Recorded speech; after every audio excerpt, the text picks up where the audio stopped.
नमस्कार, राधे राधे। स्वागत है आप सभी का एक बार फिर से सुबोध इनफाइनाइट एजुकेशन में। आज हम आपके लिए लेकर आए हैं एजुकेशनल टेक्नोलॉजी, एक नई सब्जेक्ट आपके बीएससी नर्सिंग 5th सेमेस्टर में।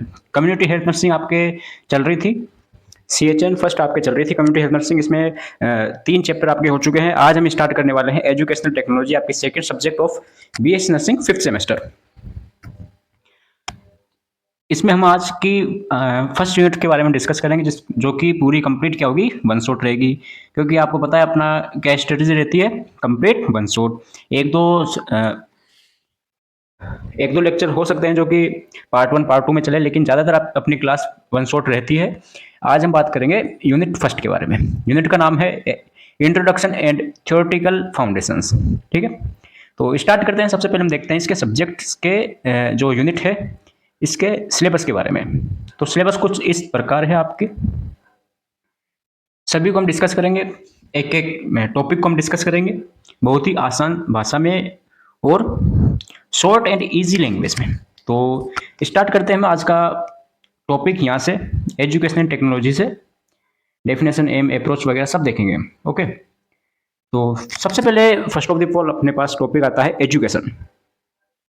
एजुकेशन है, एजुकेशन की डेफिनेशन बताइए, मीनिंग बताइए, स्कोप बताइए, तो सबके बारे में बात करेंगे। एजुकेशन होती क्या है?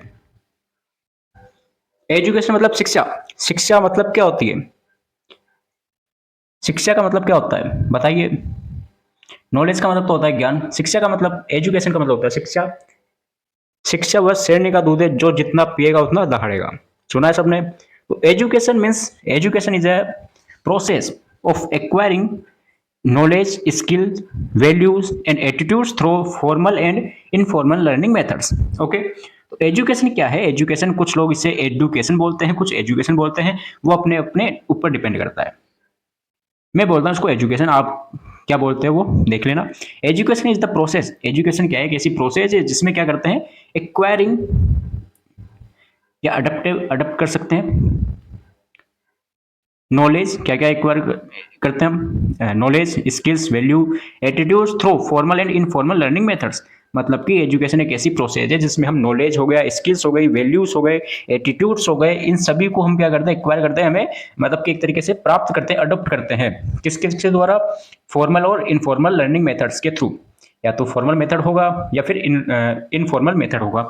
अब फॉर्मल और इनफॉर्मल, हमने नर्सिंग फाउंडेशन है FON, आपके fundamental of nursing first semester के जो कम्युनिकेशन था उसमें हमने कंप्लीट बारे में डिस्कस कर लिया है, और यहाँ पर आपके इसके बारे में कोई जिक्र नहीं है। ठीक है, इस सिलेबस में एजुकेशन की डेफिनेशन आपको समझ में आ गई। आगे चलते हैं। ये तो हो गया केवल मीनिंग, इंट्रो। ठीक है, अब पढ़ते हैं एजुकेशन की कुछ डेफिनेशन है। सपोज अगर एग्जाम में आ गया कि डिफाइन एजुकेशन, और आपको दे दिया वो 5 नंबर में या फिर 2 नंबर में आपको दे दिया, सपोज 2 नंबर में दे दिया, तो आपको ये नहीं कि बस ये एक लाइन लिख के आ जानी है। इसमें आपको नंबर कम मिलेंगे। अगर आप नंबर ज़्यादा चाहते हो तो कुछ आपको डेफिनेशन भी लिखनी पड़ेगी। जैसे कि महात्मा गांधी ने कुछ डेफिनेशन दी है। अब देखो, ये जो टॉपिक चल रहे हैं ज़्यादा समझने के है नहीं, इनको आपको क्या करना है, रट्टा मारना है। ठीक है, रट्टाफिकेशन है आपके। अकॉर्डिंग टू महात्मा गांधी जी है, उन्होंने कुछ डेफिनेशन दी है इसकी एजुकेशन की। क्या दी उन्होंने? By education I mean an all round drawing out of the best in child man's body mind and spirits. कि एजुकेशन के बारे में उन्होंने बताया कि आपको केवल ये लाइन याद रखनी है, बॉडी माइंड एंड स्पिरिट। ठीक है, अब देखो इसमें ऐसा कुछ है नहीं, आपको बस इसका याद करना है, रटना है आपको। Education is the creation of sound. Aristotle है, अरस्तु महाशय है। अरस्तु महाशय, इनका नाम देखो आप, इंग्लिश में इसको बोलते हैं एरिस्टोटल, हिंदी में हम इसको बोलते हैं अरस्तु। ठीक है, और एरिस्टोटल है, इसकी मीनिंग में देखो, टोटल की मीनिंग देखो आप इसमें। ठीक है, तो ये जो महाशय है, बिल्कुल इनके डिफरेंट नाम है, कैसे भी पढ़ लो आप इसके। तो इन महाशय ने एक डेफिनेशन दी है, अरस्तु ने या एरिस्टोटल ने। Education is the creation of sound mind in A sound body. Education क्या है? एजुकेशन ऐसा क्रिएशन है किसमें, माइंड में या बॉडी में साउंड है, उसका क्रिएशन है। माइंड और बॉडी का जो साउंड है उसका क्रिएशन है education. It focus on intellectual and moral development. ये किस पर फोकस करता है? इंटेलेक्चुअल एंड मोरल डेवलपमेंट पर ये फोकस करता है। इतनी सी बात है, आपको ये याद रखना है। अगर आपको डेफिनेशन पूछ ले तो दोनों में से एक डेफिनेशन और एक ये आप डाल के आ जाओ। ओके, जो आपको ईजी लगे। नेक्स्ट हेडिंग आती है एम्स ऑफ एजुकेशन। तो एजुकेशन का एम क्या है, इसका उद्देश्य क्या है, पर्पस क्या है, कि एजुकेशन को हमें कहाँ जरूरत पड़ गई, एजुकेशन हमें लेने की क्यों जरूरत पड़ी। कोई भी टॉपिक पढ़ो उससे आप हेडिंग है उसके आगे क्वेश्चन मार्क लगा दीजिए। एजुकेशन, एम ऑफ एजुकेशन क्या और क्यों, फिर आपको सब कुछ समझ में आ जाएगा कि एजुकेशन है उसकी क्या जरूरत पड़ेगी, क्यों जरूरत पड़ेगी, क्यों पढ़ना है हमें ये चीज। तो बस ये आपको समझ में आ गया कि क्यों पढ़ना है, तो वो आपके आंसर सही हो जाएगा। क्यों? क्योंकि अब देखो इसमें आपने देख लिया एम्स ऑफ एजुकेशन, यहाँ पे लिखनी क्यों और क्या, कि क्या जरूरत पड़ गई, तो वही बात है यहाँ पे, वही आपके क्या हो जाएगा, आंसर हो जाएगा। Education serves multiple purpose in shaping individual and society. Okay, education है वो सर्व करता है मल्टीपल पर्पस, बहुत सारे ऐसे पर्पस है इंडिविजुअल के, सोसाइटी के, जो कि वो सर्व करता है। अब सर्व का मतलब आपको पता ही है, देना, खाना सर्व कर दो, ठीक है, वही बात आ गई, मल्टीपल पर्पज है वो सर्व करता है। Second is the aims of education can be characterize into following key area. जो इसके एम है वो अलग अलग जो नीचे दिए गए हैं ये कुछ, इनमें क्या किए गए, कैटेगराइज किए गए, अलग अलग कैटेगरी बना दी। जैसे क्या होगा, एजुकेशन लेने से क्या होगा, तो इससे क्या होगा, इंडिविजुअल का डेवलपमेंट होगा। मान लीजिए आप एजुकेटेड हो तो क्या होगा, आपका क्या हो जाएगा, डेवलपमेंट हो जाएगा, पूर्ण रूप से आप डेवलप हो जाओगे। सोशल डेवलपमेंट हो जाएगा, इकोनॉमिकल डेवलपमेंट हो जाएगा। एजुकेशन से क्या आएगा, पैसा, क्या आएगा, पैसा। नेशनल डेवलपमेंट हो जाएगा, कोई भी नेशन है उसका कोई रहने वाला है, कोई भी राष्ट्र है वहां पे कोई रह रहा है, तो अगर वो एजुकेटेड होगा तो उसका जो राष्ट्र है उसका डेवलपमेंट करेगा, वो कहीं ना कहीं उसका डेवलपमेंट करेगा। जैसे हम एजुकेटेड है, हम क्या कर रहे हैं, नर्सिंग कर रहे हैं, तो हम एजुकेटेड है तो हमारा क्या हो गया, डेवलपमेंट हो गया। सोशल डेवलपमेंट हो गया, कैसे डेवलपमेंट हुआ सोशल, कि जो हमारी सोसाइटी है उसमें एक एजुकेटेड मेंबर है, ठीक है, तो अगर कोई भी दिक्कत आएगी, प्रॉब्लम आएगी, तो सोसाइटी की हम क्या करेंगे, हेल्प करेंगे, तो सोशल डेवलपमेंट हो गया।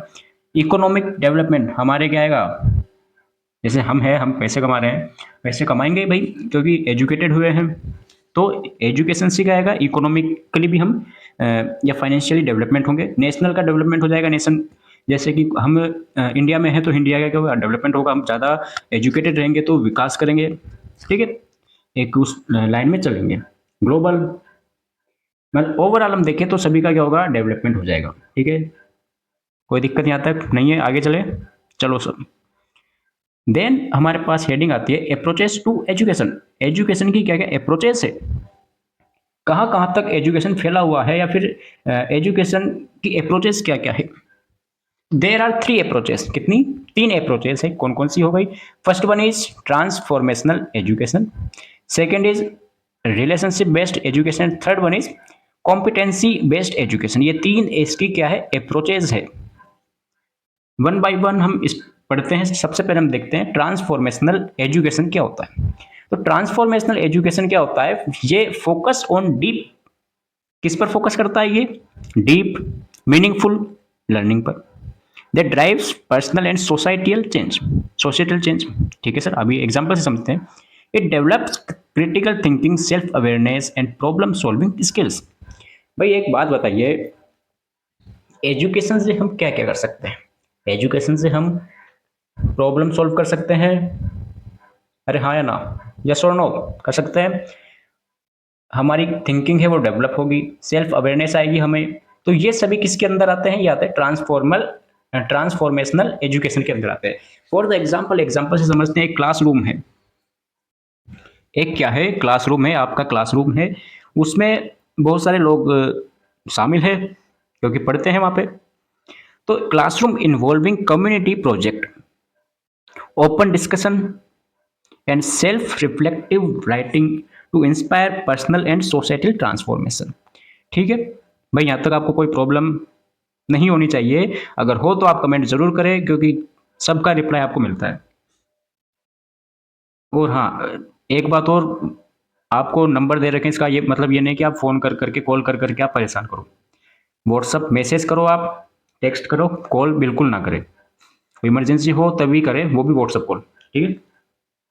तो जैसे कोई क्लासरूम में उसमें कोई प्रोजेक्ट देते हैं, आपके भी देते होंगे, कम्युनिटी में बहुत सारे लोग हैं वो प्रोजेक्ट देते हैं कम्युनिटी के ऊपर।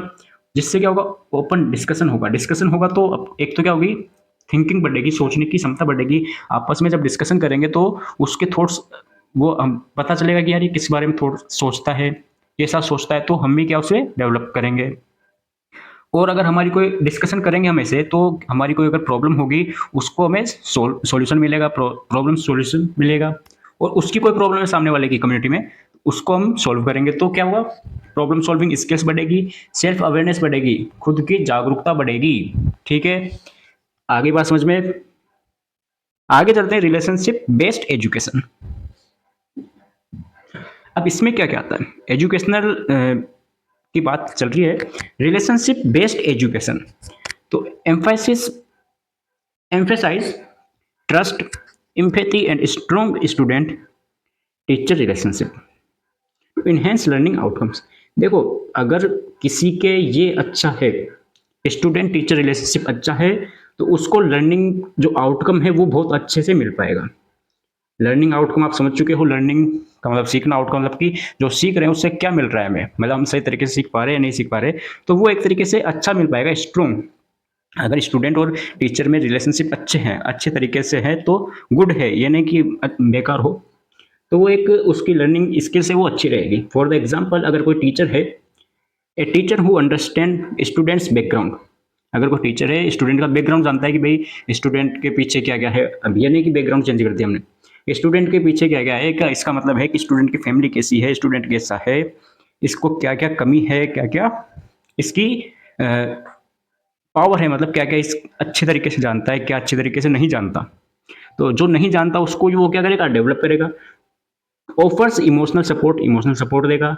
And fosters team work in learning, और लर्निंग में टीम वर्क की तरह एक काम करेगा वो। ठीक है, ताकि वो अच्छे तरीके से सीख सके, क्योंकि उसको अगर कमी पता होगी तभी तो वो उसमें बता पाएगा। जैसे मैं हूं, मैं अगर मुझे आपकी कमी पता है तो मैं आप उसको क्या करूंगा, सॉल्व करूंगा, और उसको कमी है उसको दूर करूंगा। ये होता है टीचर का रोल स्टूडेंट के लिए। तो टीचर स्टूडेंट टीचर रिलेशनशिप अच्छा बनाए। नेक्स्ट आता है कॉम्पिटेंसी बेस्ड एजुकेशन। इसमें क्या आता है, ये है focus on skill mastery rather than time spend in class, ensuring personalised outcome driving learning. अब क्या समझ रहे हो, जैसे कि a medical training program requiring student to demonstrate competence in patient care before advancing। देखो, इसको आप एक इजी लैंग्वेज में समझो, या तो आप लिख के आ जाना। इसको ऐसे समझो जैसे कोई मेडिकल स्टूडेंट है, उसको पहले क्या दी जाती है, ट्रेनिंग दी जाती है। यही नहीं कि भाई बिना ट्रेनिंग उसको एडवांस लेवल पर तो नहीं भेजा जाता। जैसे आप हो तो आपको भी क्या है, जैसे हॉस्पिटल गए हो तो हॉस्पिटल में पहले ट्रेनिंग दी जा रही है। ये तो है नहीं कि डायरेक्ट हॉस्पिटल में आपको लगा दिया कि चलो करो आप काम, लगाओ इंजेक्शन। ऐसा नहीं होता, पहले आपको क्या दी जाती है, पूरी प्रॉपर ट्रेनिंग दी जाती है। ठीक है, वही बात इसमें कही गई है। फिर आता है एजुकेशनल टेक्नोलॉजी। ये तो बात हो गई एजुकेशन के बारे में। अभी तो क्या है, एजुकेशन के बारे में बात हुई, अब बात करते हैं एजुकेशनल टेक्नोलॉजी के बारे में। मेन टॉपिक अब आता है आपके पास कि एजुकेशनल टेक्नोलॉजी होती क्या है। एजुकेशनल टेक्नोलॉजी क्या होती है, educational technology refers to the use of digital tools. ध्यान से पढ़े, इंपॉर्टेंट है, क्योंकि सब्जेक्ट का नाम है तो इंपॉर्टेंट है। The use of digital tools, technology and innovative methods to enhance teaching, learning and educational management. ठीक है, अभी समझाते हैं। It integrated software, hardware and digital resources to create interactive and efficient learning environment. समझे कुछ। Overall ये कहना चाहता है कि एजुकेशन टेक्नोलॉजी क्या होती है, किसी भी एजुकेशन है उसको आसान बनाने का तरीका ही एजुकेशन टेक्नोलॉजी है। उसमें क्या क्या शामिल हो सकता है, डिजिटल टूल्स शामिल हो सकते हैं। फॉर द एग्जांपल, जैसे कि अभी आप पढ़ रहे हो, पहले क्या था, मोबाइल नहीं था। पहले क्या था, मोबाइल नहीं था। मोबाइल में यूट्यूब नहीं था। यूट्यूब में सुबोध इनफाइनाइट एजुकेशन नाम का चैनल नहीं था, और उसमें आप नहीं पढ़ रहे थे। ये तो अभी चला है। तो ये क्या है, जैसे मैं आपको पढ़ा रहा हूँ, आप कॉलेज में जाके पढ़ रहे हो, उसके बाद में आप ये क्लास ले रहे हो यूट्यूब पे, तो ये क्या है, ये है एजुकेशनल टेक्नोलॉजी है, ताकि आपकी जो एजुकेशन है इसको आसानी से आसान बना सके। डिजिटल टूल्स हो गए इसमें शामिल, क्या क्या हो गए, डिजिटल टूल्स हो गए। जैसे अभी वो चल रही है गूगल वगैरह, चैट जीपीटी वगैरह चल रही है, उस पर आसानी से आप कुछ भी समझ सकते हो। टेक्नोलॉजी हो गई, अलग अलग टेक्नोलॉजी होगी जो कि आपको एजुकेशन को आसान बना सके, लर्निंग को और एजुकेशनल मैनेजमेंट कर सके। वही क्या होती है, एजुकेशनल टेक्नोलॉजी होती है। ओके, अब इसमें क्या क्या इंटीग्रेटेड हो सकते हैं, सॉफ्टवेयर हो सकता है, हार्डवेयर हो सकता है, डिजिटल रिसोर्सेस हो सकते हैं, ये सॉफ्टवेयर हार्डवेयर वगैरह हम अभी आगे देखेंगे। ओके, ताकि क्या हो, आपकी जो लर्निंग एफिशिएंटी है, जो क्षमता है, एफिशिएंसी वो बढ़ सके, सीखने की पावर।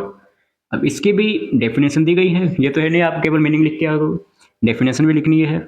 शर्मा एंड शर्मा 2006 में इन्होंने डेफिनेशन दी, शर्मा एंड शर्मा ने। तो educational technology is the development application and evaluation of system technique and aids to improve the teaching and learning process.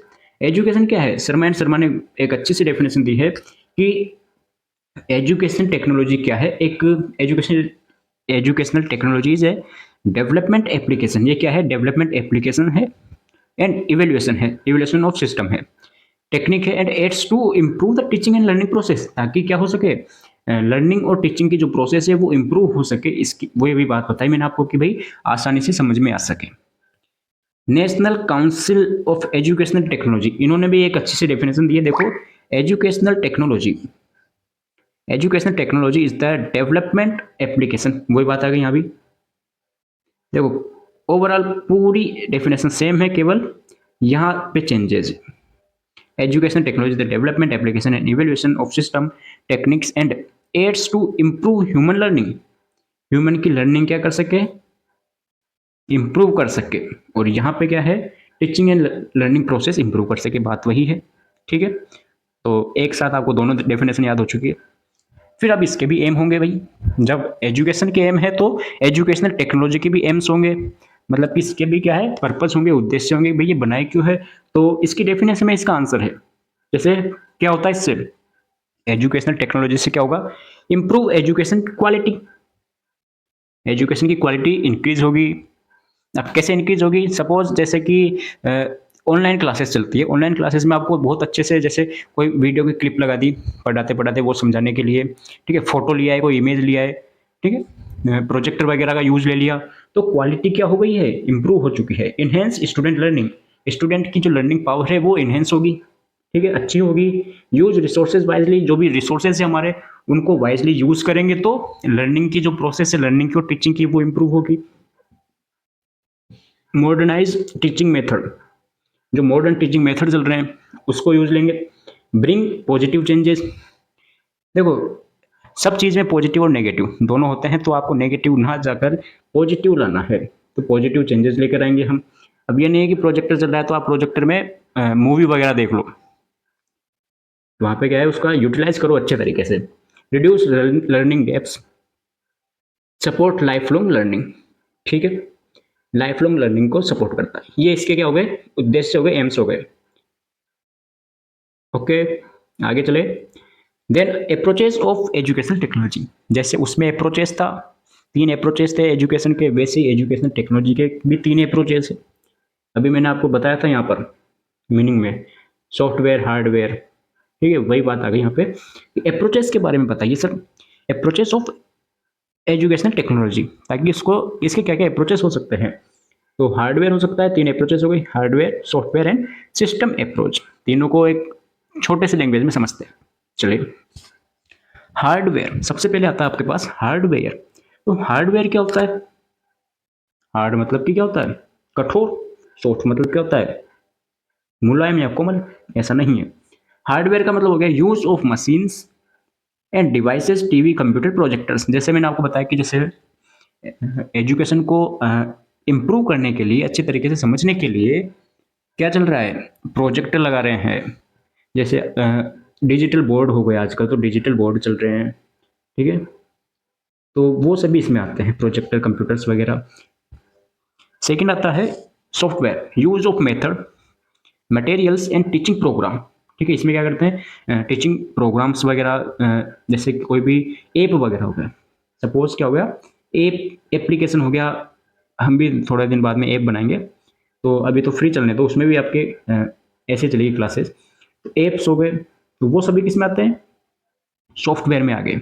System, system में जैसे कि, जैसे मैं पढ़ा रहा हूँ, जैसे मैं आपको पढ़ा रहा हूँ, तो मैं आपको पढ़ा रहा हूँ, एक टीचर आपको, कोई भी टीचर आपको पढ़ा रहा है, तो वो सबसे पहले क्या करेगा, सबसे पहले वो क्या देखेगा, सिलेबस देखेगा, सिलेबस देखेगा, फिर उसकी प्लानिंग करेगा कि ये सिलेबस है, फिर इसकी क्या करेगा, प्लानिंग करेगा। प्लानिंग का मतलब कि कैसे पढ़ाना है, किस तरीके से पढ़ाना है, फिर उसको पढ़ाएगा, फिर इसका इवेल्यूशन करेगा। जैसे टेस्ट ले लिया, सपोज क्या ले लिया, टेस्ट ले लिया, इवेल्यूशन, कि इससे आपको क्या मिला, ये पढ़ाया है, ये आपकी समझ में आया है या नहीं आया है, ताकि उसको क्या है, फीडबैक मिल सके। फीडबैक मिल सके। अब आप तो क्या फीडबैक देते नहीं हो, कुछ कुछ लोग होते हैं जो कि ऐसा करके एक रेड हार्ट भेज देते हैं, ठीक है, कमेंट्स में। तो कम लोग हैं जो कमेंट करते हैं, मतलब कि इस तरीके से कनेक्टेड रहना मुश्किल हो जाता है। तो ये आता है सिस्टम में।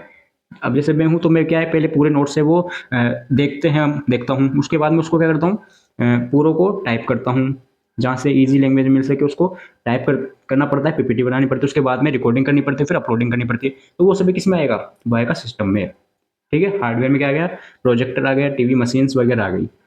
सॉफ्टवेयर में जैसे मैंने आपको बताया एप्लीकेशन, ठीक है, आसान बनाने के लिए कोई भी मेथड का या मटेरियल या टीचिंग प्रोग्राम का यूज लेना, कोई वेबसाइट्स वगैरह हो गई। फिर आता है स्कोप ऑफ एजुकेशनल टेक्नोलॉजी। अब क्या क्या स्कोप हो सकते हैं, एजुकेशनल टेक्नोलॉजी के क्या क्या स्कोप हो सकते हैं। तो फर्स्ट आ गया एजुकेशन टेक्नोलॉजी का, एजुकेशनल टेक्नोलॉजी ये क्या है, स्कोप हो गया। दूसरा हो गया बिहेवियरल टेक्नोलॉजी, बिहेवियरल चेंजेस होगा, अभी आगे आगे देखेंगे हम। इम्प्रूव टीचिंग एंड लर्निंग, इससे क्या होगा, टीचिंग है और लर्निंग है इम्प्रूव होगा। क्यों, क्योंकि जैसे कि मैं आपको पढ़ा रहा हूँ तो मेरी भी टीचिंग क्या है, इम्प्रूव हो रही है। टीचिंग इम्प्रूव मतलब कि आसानी से समझ में समझा पा रहा हूँ मैं, ठीक है, आपसे कनेक्टेड हो पा रहा हूँ। और लर्निंग है, जैसे आप पढ़ रहे हो तो आपकी भी क्या इम्प्रूवमेंट हो रहा है, ठीक है। मतलब कि ये हम जो पढ़ रहे हैं अभी वो एजुकेशनल टेक्नोलॉजी है। एक एजुकेशन को कैसे हम आसान बना सकते हैं, किस किस आइटम्स का या फिर टेक्नोलॉजी का यूज लेकर, तो वो आता है एजुकेशनल टेक्नोलॉजी के अंदर। आप पढ़ रहे हो अभी ऑनलाइन पढ़ रहे हो, तो ये भी क्या है, एजुकेशनल टेक्नोलॉजी का सोर्स है। ऑडियो विजुअल एड्स हो गया, जैसे ऑडियो मतलब कि पता है, विजुअल मतलब कि देखना। कोई केवल सुनकर ही अभी जैसे वो चल रहा है, पॉडकास्ट वगैरह चलता है, उसमें क्या है कि केवल आप सुनते रहो, ठीक है। एक ऐप है स्पॉटिफाई, उस पर देखना पॉड, है ना। एफिशिएंट एजुकेशन सिस्टम हो गया, फीडबैक मैकेनिज्म हो गया, ताकि कनेक्टेड रह सके, बताया मैंने आपको भी। रिसर्च से हो गई, रिसर्च हो गई। ऑनलाइन एंड डिस्टेंस एजुकेशन हो गया, जैसे अब ये है अपना ऑनलाइन एंड डिस्टेंस एजुकेशन। अब कोई कहाँ से पढ़ रहा है, कोई कहाँ से पढ़ रहा है, तो वो सभी क्या है, कनेक्टेड है। ओके। फिर आता है एजुकेशनल फिलोसॉफी। कंप्लीट सिलेबस के अकॉर्डिंग चल रहे हैं, आप ये मत समझना कोई आउट ऑफ सिलेबस चल रहे हैं। ये कॉम्पिटेंसी वगैरह हमने देख लिया, अप्रोच वगैरह देख लिया, फिलोसॉफी के बारे में आ गए हम, ठीक है। इसके बाद में टीचिंग लर्निंग को देखेंगे, नेचर, कैरेक्टरिस्टिक्स, बैरियर्स, ठीक है, लर्निंग थ्योरीज वगैरह देखेंगे। कंप्लीट देखेंगे, डरे नहीं, हौसला बनाए रखे। एजुकेशनल फिलोसॉफी, तो एजुकेशनल फिलोसॉफी, फिलोसॉफी होती क्या है, फिलोसॉफी क्या है, साइंस, सभी साइंस की साइंस है, मतलब कि सबकी हेड है ये। Philosophy is the science of all science, जितनी भी साइंस है। अब साइंस का मतलब क्या है, साइंस का मतलब स्टडी, तो जितनी भी स्टडी है उसकी स्टडी करना फिलोसॉफी है एक तरीके से। तो philosophy is the science of knowledge, philosophy क्या है, नॉलेज की स्टडी करना, साइंस ऑफ नॉलेज। और एक डेफिनेशन दी है अकॉर्डिंग टू फिच, क्या दिया उन्होंने, philosophy is the science of knowledge. जो यहाँ पर है वो यहाँ पे उन्होंने डाल दी और खुद का नाम लिख दिया अकॉर्डिंग टू ये फिच। अब ये लाइन लिख के हम भी लिख देंगे अकॉर्डिंग टू, मेरा नाम लिख दो यशवर्धन शर्मा, ठीक है। टीचिंग, नेक्स्ट आता है टीचिंग। तो टीचिंग क्या होती है, टीचिंग इज द प्रोसेस। अब टीचिंग क्या है, पढ़ाना क्या है, अब बोलो यार क्या पढ़ रहे हैं अब। सिलेबस देखो हमारा कितना आसान सिलेबस है, कि टीचिंग क्या है, पढ़ाना किसे बोलते हैं, ये कोई सब्जेक्ट है, ये कोई टॉपिक है, फिर भी पढ़ रहे हैं। तो teaching is the process of imparting knowledge, skills, value and attitude to learners through various instructional method, ठीक है। अब इसकी जगह आप फॉर्मल इनफॉर्मल मेथड भी लिख सकते हो, जो हमने स्टार्टिंग में जो डेफिनेशन ली है एजुकेशन की, वही आपके डेफिनेशन यहाँ पर है, केवल यहाँ पर क्या गया, इम्पार्टिंग आ गया और यहाँ एजुकेशन को हटा दिया, ठीक है। एजुकेशन की जगह क्या लिख दिया, टीचिंग लिख दिया। इम्पार्टिंग का मतलब होता है देना, मतलब कि जैसे गिव, प्रोवाइड करना किसी को। तो टीचिंग क्या है, टीचिंग टीचिंग एक ऐसी प्रोसेस है जिसमें प्रोवाइड किया जाता है क्या, knowledge, skills, values attitudes to learners through various methods. जैसे कि मैं आपको टीच कर रहा हूँ, पढ़ा रहा हूँ, तो जो भी मेरे अंदर नॉलेज है, स्किल्स है, वैल्यूज है, एटीट्यूड है, मैं आपको क्या कर रहा हूँ, इम्पार्टिंग कर रहा हूँ, यानी कि प्रोवाइड करवा रहा हूँ, दे रहा हूँ अलग अलग मेथड्स के थ्रू लर्नर्स को। मतलब कि लर्नर्स क्या हो गए, आप हो गए जो लर्न कर रहे हैं। ठीक है। Teaching is an active process where one person share information with others to bring about behavioral changes। ठीक है। टीचिंग क्या है? टीचिंग एक एक्टिव प्रोसेस होती है वेयर, जहां पर एक पर्सन, जैसे एक पर्सन कौन हो गया, मैं हो गया, शेयर इन्फॉर्मेशन, मेरी जितनी भी इंफॉर्मेशन है, ये इंफॉर्मेशन है वो मैं शेयर करता हूँ विद अदर्स। विद अदर्स मतलब कि आप सब हो गए जो पढ़ रहे हो। To bring about behavioural changes, इसके बारे में बिहेवियरल चेंजेस हो सके ताकि। अब बिहेवियरल चेंजेस क्या होता है अभी देखेंगे। जैसे कि सपोज मैं आपको बता रहा हूँ कि सुबह 5 बजे उठकर दौड़ लगाओ और आप वो कर रहे हो, तो वो क्या हो गया, बिहेवियरल चेंजेस हो गया। मैं बोल रहा हूँ कि आप 5 घंटे पढ़ो, तो वो क्या हो गया, बिहेवियरल चेंजेस हो गया। मतलब कि जो मैं बता रहा हूँ वो आप कर रहे हो। अब बिहेवियरल चेंजेस का पूरा आसानी से आगे देखेंगे, मैंने केवल समझाने के लिए 5 बजे उठाया है आपको। कैरेक्टरिस्टिक्स ऑफ टीचिंग, अब टीचिंग के क्या क्या गुण हो सकते हैं, क्या क्या कैरेक्टरिस्टिक्स हो सकते हैं। तो पहली चीज ये तो क्या है कि बेस्ड ऑन कम्युनिकेशन, ये कम्युनिकेशन पर बेस्ड होती है। मतलब कि clear explanation is important. Clear explanation is important, जो भी मैं आपको बता रहा हूँ वो क्लियर होना चाहिए। ये नहीं कि मैं आपको उल्टे सुल्टे बता रहा हूँ, क्लियर एक्सप्लेनेशन होना चाहिए। सेकेंड इज मोटिवेटिंग, कि ऐसा पढ़ाओ ताकि सामने वाला क्या हो सके, मोटिवेट हो सके। एनकरेज लर्नर पार्टिसिपेट, और उसको वो शामिल हो सके। Continuous teaching is not one time, it is ongoing, कि टीचिंग ये नहीं कि केवल एक बार कर दिया और फ्री। टीचिंग टीचिंग भी क्या है, कंटिन्यूस है, और लर्निंग भी क्या है, कंटिन्यूस है। Measurable, effectiveness is judged bye student learning. अब ये किस पर डिपेंड करता है, मेजरेबल किस पर डिपेंड करता है, स्टूडेंट्स जो कि पढ़ रहे हैं, लर्न कर रहे हैं, वो बताते हैं कि ये सही पढ़ा रहा है या नहीं पढ़ा रहा सब। ठीक है। प्लान एक्टिविटी, फिर आता है नेक्स्ट प्लान एक्टिविटीज। मतलब मैंने आपको बताया कि पहले प्लानिंग करनी पड़ती है, उसके बाद में क्या करना पड़ता है, किसी को टीच करने के लिए, टीचिंग करने के लिए। पूरी टीचिंग प्रोसेस में क्या है, एक ऑर्गेनाइज्ड एंड पर्पजफुल टीचिंग के लिए प्लान एक्टिविटीज करनी पड़ती है, प्लानिंग बनानी पड़ती है पहले। इंटरेक्टिव, इंटरेक्टिव मतलब कि इन्वॉल्व टीचर एंड लर्नर। जैसे ये है तो ये टीचिंग प्रोसेस है, इसमें इंटरेक्टिव होता है, मतलब कि टीचर भी क्या है, इन्वॉल्व हो, और लर्नर भी इन्वॉल्व हो। अब यहाँ पे लर्नर की जगह स्टूडेंट लिख सकते हैं हम। ठीक है, दोनों का शामिल होना जरूरी है। Two way process, two way process मतलब कि टीचर गाइड कर रहा है, मैं आपको बता रहा हूँ, तो आपका भी एक अच्छा रिस्पॉन्स होना चाहिए। ठीक है। गोल ओरिएंटेड, गोल ओरिएंटेड मतलब कि ये नहीं कि मैं आपको दुनिया भर की चीज़ें बता रहा हूँ, आपके सिलेबस के अलावा दुनिया भर की चीज़ें बता रहा हूँ, ये नहीं।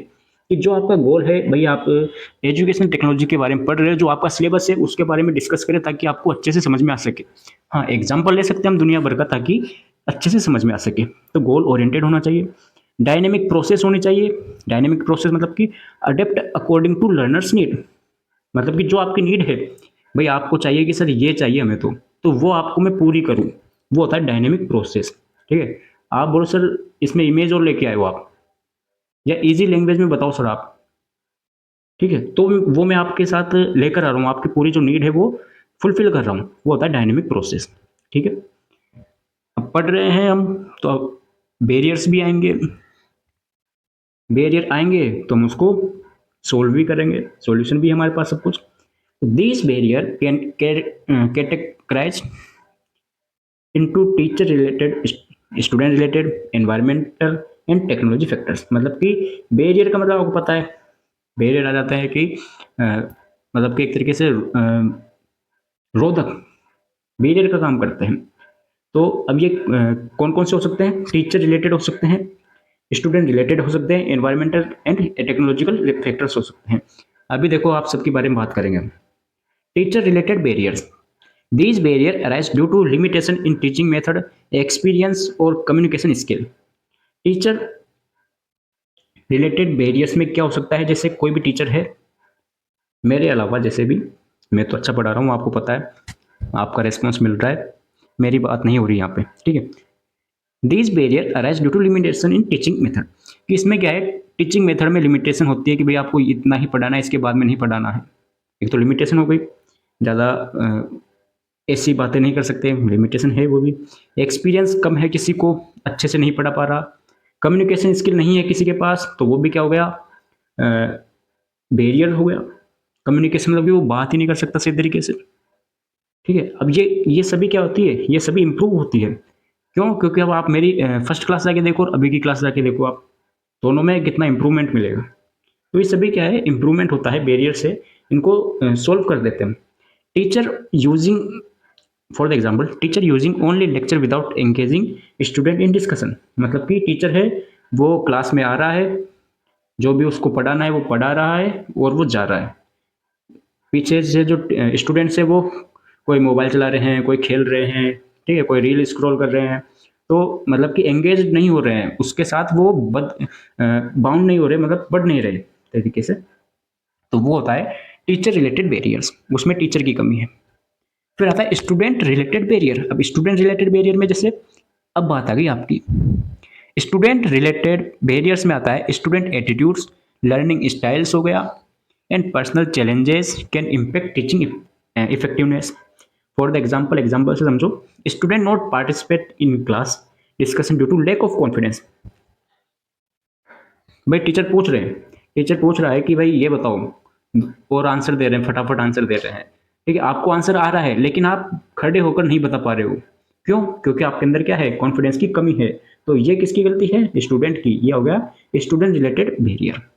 ठीक है, फिर आता है एनवायरमेंटल बैरियर्स। एनवायरमेंटल बैरियर मतलब कि ना तो आपकी गलती है ना हमारी गलती है, ये तो किसकी गलती है? एनवायरमेंट की गलती है।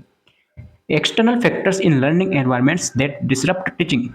ऐसे बहुत सारे एक्सटर्नल फैक्टर्स होते हैं जो कि क्या करें, जो डिसरप्ट कर देते हैं टीचिंग को। डिसरप्ट मतलब कि एक तरीके से डिस्टर्ब कर देते हैं। अब कौन कौन से फैक्टर्स हो गए? Noisy school environment making it hard for students for focus. Suppose एक क्लास है, एक क्लास हो गई, स्कूल या कॉलेज की बात चल रही, उसके जस्ट बगल में एक और क्लास हो गई, फिर एक और हो गई। ठीक है, यहाँ पर है इस क्लास में चिल्ला रहे हैं बच्चे, जोर जोर से चिल्ला रहे हैं, तो जो पास वाली क्लास है इसमें इम्पेक्ट पड़ेगा। क्यों पड़ेगा? आवाज आएगी तो सही तरीके से पढ़ नहीं पाएंगे और ना ही लर्निंग कर पाएंगे। टीचिंग और लर्निंग दोनों में क्या आएगी, प्रॉब्लम आएगी, इम्पेक्ट आएगा। ठीक है, अभी पढ़ लो, क्योंकि लर्निंग में भी क्या है, यही स्कोप है, सॉरी, लर्निंग में भी क्या है, यही बैरियर है। तो वो दोनों तरीके से समझा रहा हूँ मैं आपको। ठीक है, आगे बात समझ में, आवाज करे तो वो it hard for student to focus, student focus नहीं कर पा रहे हैं। फिर आता है टेक्नोलॉजिकल बैरियर्स। अब इसमें आ गया आपका एग्जांपल, हमारा एग्जांपल, कि challenges related to integration of technology in education. कौन कौन सा हो गया? A school with slow internet connectivity affecting online assessment. जैसे कि मैं आपको पढ़ा रहा हूँ, इंटरनेट की क्या है, या तो इंटरनेट स्लो है। जैसे मैंने तो रिकॉर्डिंग करके डाल दी यूट्यूब पे, चलो ठीक है, पढ़ा के डाल दी, अपलोड कर दी, लेकिन आपके पास आ रही है, तो अब आपके पास आई, नेट स्लो है, तो यहाँ पे क्या होगा, गोल गोल चक्कर घूमेगा। ठीक है, तो वह क्या आ गई, टेक्नोलॉजिकल बैरियर आ गया, स्लो इंटरनेट के कारण। फिर आता है साइकोलॉजिकल एंड इमोशनल बैरियर्स। अब साइकोलॉजिकल और इमोशनल बैरियर्स में क्या क्या आ सकते हैं? जैसे अभी बात कर ली हमने लो कॉन्फिडेंस के बारे में, और भी बहुत सारे इमोशनल बैरियर हो सकते हैं। Mental and emotional challenges that hinder teaching and learning. ठीक है, student avoiding answering question due to low confidence. वही बात आ गई जो वहाँ पे आई थी, स्टूडेंट बैरियर है, वही यहाँ पर आ गई। ठीक है, तो आई होप अच्छे से समझ में आया होगा आपको। ये टॉपिक खत्म नहीं हुए अभी, क्लास अभी बाकी है। अब बात आती है नेक्स्ट लर्निंग के बारे में। लर्निंग क्या होती है sir? What is learning? Learning is the process of acquiring knowledge, skill, behaviour, attitude through study, experience और टीचिंग। ठीक है, टीचिंग में हमने क्या किया था? टीचिंग में हमने यहाँ पे क्या किया था, इम्पार्टिंग लगाया था। यहाँ पे क्या करवा है, एक्वायरिंग, मतलब कि हम प्राप्त कर रहे हैं। It is a continuous and life long process. वहाँ भी क्या थी टीचिंग में, life long and continuous process थी, दैट इनेबल्स, और यहाँ भी क्या है, वही है। मतलब, और अभी अभी एक बात बताओ आप, जैसे कि मैं आपको पढ़ा रहा हूँ और आप पढ़ रहे हो, तो दोनों क्या एक दूसरे से इंटरेक्ट हो चुके हैं, इंटरेक्ट है, आपस में एक दूसरे से जुड़े हुए हैं। मैं नहीं पढ़ाऊंगा तो आप नहीं पढ़ पाओगे, एक तरीके से आप नहीं पढ़ पाओगे तो मैं नहीं पढ़ा पाऊंगा, तो दोनों एक दूसरे से जुड़े हुए हैं। ठीक है, मुझसे आप हो, आपसे मैं हूँ, ठीक है, वो वाली बात आ गई। लाइफ लॉन्ग तो टीचिंग में जो जो चीज़ें थी वही चीज़ें यहाँ पर आएगी। Continuously and life long process हो गई, थोड़ी बहुत है जो चेंजेस होगी। Individual to adapt, grow and improve their understanding of the world, ठीक है, इम्प्रूव करने के लिए। अब कैरेक्टरिस्टिक्स क्या क्या हो गए, उसमें कैरेक्टरिस्टिक्स हमने पढ़ लिए थे अंदर से, ये कैरेक्टरिस्टिक्स है, ये पूरे हमने हेडिंग लिखी, उसके बाद में अंदर भी हमने देखा था टीचिंग में, लेकिन लर्निंग में हम नहीं देखेंगे क्योंकि वहाँ पे हमने समझ लिए हैं अच्छी तरीके से। वही चीज़ें है, कंटिन्यूस प्रोसेस होती है, ब्रिंग चेंज इन बिहेवियर होता है, पर्पसफुल एंड गोल डायरेक्टेड होते हैं, बताया मैंने आपको वहाँ पे। Based on experience, need motivation, can be positive और negative, trans transferable of new situation, वही बात आ गई, ठीक है, वहाँ पे हम पढ़ चुके हैं, तो यहाँ पे हम नहीं पढ़ेंगे, इसलिए बताया था मैंने आपको वहाँ पे थोड़ा ध्यान दीजिए। अब आती है बैरियर्स की बात, तो बैरियर्स में वही बात आ गई, पर्सनल बैरियर्स आ गया, ठीक है, environmental barriers, technological barrier and psychological and emotional barriers. जो बात वहाँ थी वही बात यहाँ है, अगर ये पूछ ले तो भी वही लिख के आना है, वो पूछ ले तो भी यही लिख के आना है, ठीक है। नेक्स्ट आता है आपके पास लर्निंग थ्योरीज, क्या आता है, लर्निंग थ्योरीज। सिलेबस दिखा दीजिए सर एक बार, देख लीजिए, ये हो चुका है, सिलेबस आ गया आपके पास लर्निंग थ्योरीज, ठीक है। तो लर्निंग थ्योरीज की बात करते हैं। लर्निंग थ्योरीज मतलब कि कैसे, ऐसी कौन कौन सी थ्योरीज है जैसे जिससे हम सीख सकते हैं, ठीक है।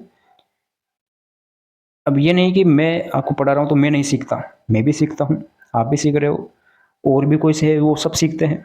दुनिया में ऐसा कोई वो नहीं है बंदा जो सीखता ना हो, लर्निंग ना करता हो, सब सीखते हैं, ठीक है। तो फर्स्ट आता है हमारे पास, फर्स्ट थ्योरी बिहेवियरिस्ट थ्योरी, मतलब कि एक तरीके से हम इसे बोल सकते हैं बिहेवियरल थ्योरी। बिहेवियर थ्योरी मतलब कि किस पे फोकस करता है, ऑब्जर्व बिहेवियर नॉट माइंड, केवल बिहेवियर पर ये फोकस करता है, माइंड पर नहीं करता। लर्निंग की बात करते हैं तो change in behaviour due to stimulus response, ठीक है, बताया मैंने भी कि क्या होता है, बिहेवियर में चेंजेस आ जाते हैं, मैंने आपको बताया कि ये करो तो आप वो करोगे स्टिमुलस रेस्पॉन्स के थ्रू। अब इसके लिए तीन थ्योरी दी थी जो हमने साइकोलॉजी में पढ़ी थी, फर्स्ट सेमेस्टर में पढ़ी थी आपने, कि एक डॉग होता है, वो घंटी घंटी और डॉग के बारे में देखा था ना, लोग नाम की थ्योरी थी, स्किनर हो गया, और ये थ्योरी आप याद रखें, ट्रायल एंड एरर थ्योरी, ये हमने साइकोलॉजी में पढ़ी थी, आपको याद हो, बिहेवियर जो आपके यूनिट थी उसमें देखा था हमने, ठीक है, याद आया कुछ। एक डॉग रहता है, फिर वो घंटी बजाता है, एक फिर वो स्टिमुलेट करता है, रिस्पॉन्स देता है। तो बिहेवियर थ्योरी का हम नर्सिंग में क्या एग्जांपल ले सकते हैं, नर्सिंग में एग्जांपल ले सकते हैं, जैसे कोई भी बच्चा है, कोई छोटा सा बच्चा है, उसको क्या दिया हमने, giving a child a star sticker for hand washing habits, उसको बोला कि भाई अगर तुम है ना अच्छे से हैंड वॉशिंग करोगे, हैंड वॉशिंग की हैबिट के लिए उसको हम क्या देंगे, रिवार्ड्स देंगे, प्राइज देंगे, इनाम देंगे, ताकि वो क्या कर सके, हैंड वॉशिंग सीख सके, एक तरीके से लर्निंग कर सके, बिहेवियर चेंजेस आ गए इसमें। फिर आता है कॉग्निटिव थ्योरीज, कॉग्निटिव नाम से पता चलता है, कॉग्निटिव मतलब कि mind, focus on mental process, thinking, memories, understanding, ठीक है, okay. Learning, internal process of information processing, अब इसकी भी क्या है, थ्योरी हो गई, तो थ्योरी के बारे में हम बात नहीं करेंगे, केवल समझाने के लिए बता रहे हैं आपको कि ये थ्योरी हो गई। और कॉग्निटिव थ्योरीज में क्या आता है, थिंकिंग के हिसाब से सीखे, जैसे कि नर्सिंग एग्जाम्पल से समझते हैं, नर्सिंग एग्जाम्पल में जैसे कि आ गया आपके पास explanation, explaining why hand hygiene prevent infection.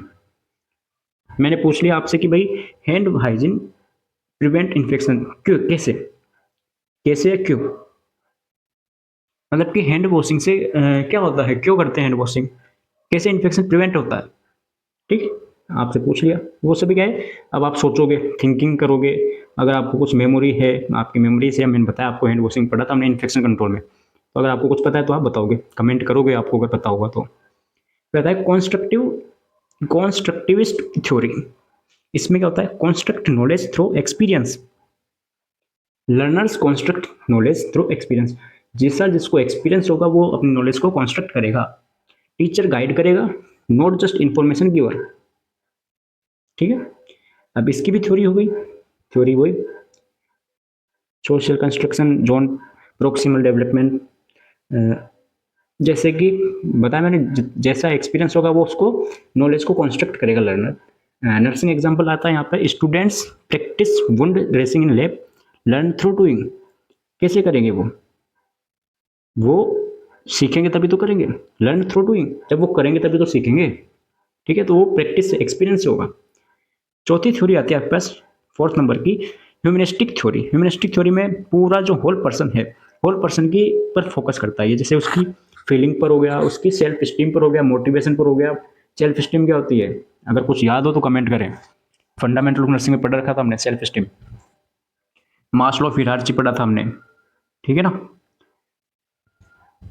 Maslow hierarchy के कौन कौन से पॉइंट्स थे वो बताए, ठीक है।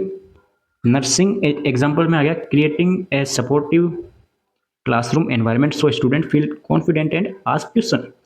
कि मतलब कि एक ऐसा सपोर्टिव एनवायरनमेंट हम डेवलप करें ताकि स्टूडेंट को आसानी रहे, ताकि वो डरे नहीं, ना तो फियर हो ना एंजाइटी हो, उनको आसानी से वो क्वेश्चन पुटअप कर सके और हम उसको बता सके। सोशल लर्निंग, सोशल लर्निंग में क्या आता है, अब ये नहीं कि सोसाइटी से, सोसाइटी हमको बताएगी ना कि यहाँ पे ये करो वो करेंगे, ऐसा नहीं है। हम क्या है, सोसाइटी को देख के सीखते हैं। तो people learn by observing others, मतलब कि देख कर। सोसाइटी क्या कर रही है उसको हम देखेंगे, यार सोसाइटी में ऐसा होता है, ठीक है, सोसाइटी में ऐसा होता है, ऐसे ऐसे काम होते हैं सोसाइटी में, ऐसे काम नहीं होते हैं सोसाइटी में, ठीक है, ये करेंगे तो चार लोग क्या सोचेंगे, वो सब बातें आ गई इसमें सोशल लर्निंग थ्योरीज में। इमिटेशंस हो गया, ठीक है। अब एग्जाम्पल आ गया जैसे कि जूनियर नर्स, जूनियर नर्स से आपके जो नर्स, आपके जूनियर थे, आपके जूनियर स्टूडेंट्स हो गए, जूनियर बैच के, वो आपको देखकर सीखेंगे, या फिर आप हो वो आपके सीनियर नर्स हैं, उसको देखकर सीखेंगे कैसे इंजेक्शन लगाते हैं, कैसे काम करते हैं, ठीक है। Junior nurse learn by watching senior nurse give an injection. Okay, I hope आपको अच्छी तरीके से समझ में आया होगा, ठीक है। कमेंट जरूर करें ताकि हम आपसे इंटरेक्ट हो सके, इतनी सारी अपने आपको एजुकेशन टेक्नोलॉजी बताई है, कैसे इंटरेक्ट हो जाए, कैसे फीडबैक देते हैं, सब आपको बताया है।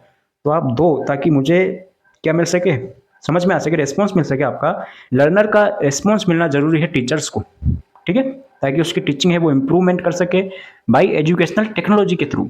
ओके, नोट्स आपको टेलीग्राम पर मिल जाएंगे हर बार की तरह, पूछा मत करो आप कमेंट कर करके।